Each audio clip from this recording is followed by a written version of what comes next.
보신 집은 어떠세요? 괜찮으세요? 이러면 나는 마음에 안 들어. 근데 마음에 안 든다고 그러면 좀 고생해서 보여주셨는데 미안하잖아요. 그냥 그래서 네, 뭐 괜찮은 것 같아요. 네네네. 아니요, 절대 이렇게 하시면 안 됩니다. 여러분, 지금부터 주목하세요. 집을 처음 구해보신다면 어떻게 해야 할지 정말 막막한 거 다 알고 있습니다. 부동산에 집을 구하려고 전화했을 때 막막하시죠? 어떤 걸 말해야 될지도 너무 떨리고, 그다음에 내가 너무 어린데 부동산 가면 괜히 무시당하지 않을까? 괜히 호구 잡히지 않을까? 걱정되고. 그래서 오늘은 부동산에 전화하는 방법, 부동산에 전화하는 요령, 어떤 걸 말해야 되는지 알려드리겠습니다. 그럼 시작할게요. 뿅!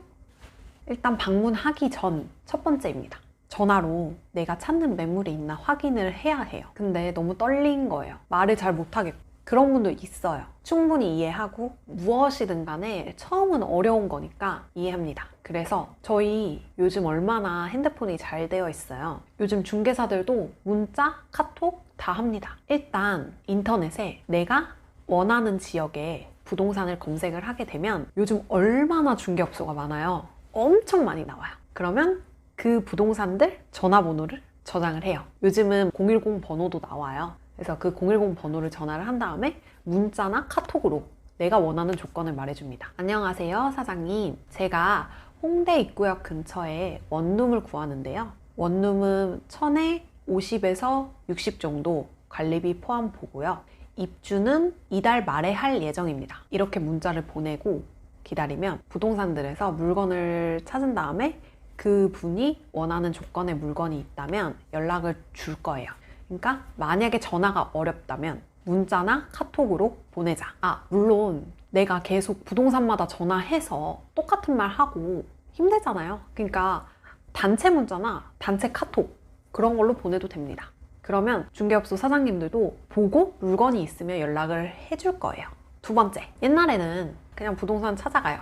이렇게 찾아가서 문 열고 들어가면 제가 원룸을 찾고 있는데요, 이런 물건이 있을까요? 이렇게 얘기를 하면 보는 게 대부분이었잖아요. 물론 그렇게 가실 수도 있어요. 하지만 요즘은 미리 사전 예약을 하고 오시는 손님들이 많아요. 내가 그냥 문 열고 들어가서 방을 볼 수도 있지만 혹시나 그때 예약이 잡혀 있으면 아무래도 그 예약 손님을 우선적으로 부동산 사장님들은 매물을 보여줄 수밖에 없겠죠. 그러다 보니까 기다릴 수도 있고 또 찾으시는 조건에 물건이 많이 없을 수도 있어요. 그러면 그냥 뭐 1개 내지 뭐 2개 이렇게 보고 나오는 경우가 많아요. 그럼 또 다른 부동산 가서 또 그렇게 보고, 한마디로 내가 발품을 많이 팔아야죠. 근데 그것도 맞는 말이긴 하지만 앞서 말씀드렸던 것처럼 미리 시간을 잡고 오시면 그 물건을 부동산 사장님은 미리 찾아놓는단 말이에요. 그러면 양질의 물건을 더 많이 보실 수 있습니다.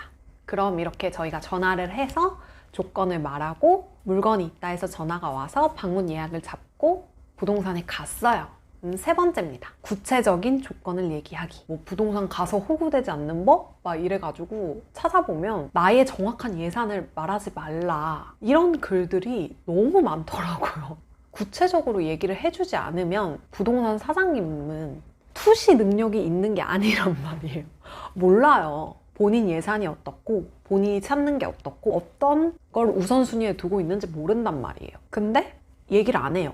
그냥 뭐 대충 뭉뚱그려서 얘기를 했어요. 그럼 어쨌든 물건을 보여줬어요. 근데 내 마음에 안 들어. 시간 낭비를 하지 않기 위해서는 구체적인 조건을 얘기하시는 게 좋아요. 내가 딱 보증금, 월세 어느 정도까지 되는지 말을 해주시는 게 좋습니다. 저 관리비 포함해서 2000에 60까지 봅니다. 그 이상은 안 돼요. 이렇게 하시면 부동산 사장님들이 2000에 60까지 물건을 찾아줘요. 그 다음에 내 우선순위를 얘기를 하시는 거예요. 저는 베란다가 꼭 있었으면 좋겠어요. 저는 채광이 제일 중요해요. 저는 옵션이 없었으면 좋겠어요. 이런 식으로 자기가 원하는 조건, 우선순위를 말씀을 해주시는 게 좋아요. 원하는 위치가 있다.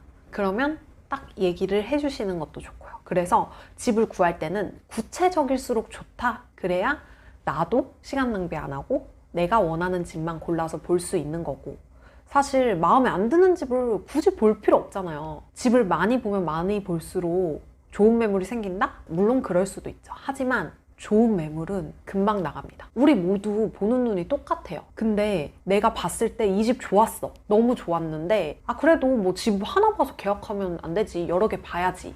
물론 저는 그 말도 존중합니다. 하지만 우리 모두 보는 눈이 똑같기 때문에 다른 사람이 봐도 그 집은 좋아요. 그러면 그 집은 그만큼 빨리 나갈 확률이 높은 거고, 물론 내가 마음에 드는 집이 없으면 계속 보는 건 맞지만 내가 마음에 드는 집이 있을 때는 빠른 결단력도 중요하다고 생각합니다. 그래서 구체적인 조건을 꼭 얘기를 해주시면 내가 시간 낭비를 안 하고 원하는 조건의 집을 더 볼 수 있다. 네 번째입니다. 부동산이랑 집을 봤어요. 부동산 사장님들이 보고 나면 항상 이럴 거예요. 보신 집은 어떠세요? 괜찮으세요? 이러면 나는 마음에 안 들어. 근데 마음에 안 든다고 그러면 좀 고생해서 보여주셨는데 미안하잖아요. 그냥 그래서 네, 뭐 괜찮은 것 같아요. 네네네. 아니요, 절대 이렇게 하시면 안 됩니다. 마음에 든다 안 든다 확실하게 말해주시는 게 부동산도 좋고 나도 좋아요. 왜? 아니 저는 부동산한테 너무 미안해가지고. 아니요, 미안해 하실 필요 진짜 하나도 없습니다. 부동산도 오히려 그걸 좋아해요. 냉정해서 말하기 어려우실지 모르겠지만 부동산이 그 건물 주인 아니에요. 마음에 들든 안 들든 좋든 나쁘든 확실하게 간결하게 말씀을 해주셔야 부동산도 이분은 이걸 더 선호하시는구나, 이거보다는 이런 게 더 좋겠구나, 다음번에 집을 보여줄 때는 이 집도 안 보여드리는 게 낫겠다, 그러면 이 집을 보셔야겠네? 이렇게 부동산도 판단이 서요. 내가 별로 안 좋아하는 집들을 계속 볼 필요 없잖아요. 그러니까 오히려 부동산도 그렇게 얘기를 해주시면 더 빠르고 더 편하게 원하시는 조건을 찾아드릴 수 있어요. 어때요? 참 쉽죠? 저희 부동산 가는 거 절대 두려워하지 마시고, 만약에 부동산 사장님이 불친절하다 그러면 거기 안 가시면 되죠. 널리고 널린 게 부동산이고, 사실 불친절하면 친절한 부동산에 가시면 돼요. 그러니까 부동산 가기 두렵다, 무섭다, 불친절하면 어쩌지? 절대 쫄지 마세요. 여러분들이 부동산에 두려움 없이, 무서움 없이, 거리낌 없이 드나드는 그날까지 이 영상을 무한재생. 궁금하신 사항은 밑에 댓글로 남겨주시면 제가 아는 한에서 성심성의껏 답변 드리겠습니다. 그러면 오늘도 영상 봐주셔서 감사하고 다음 영상에서 만나요.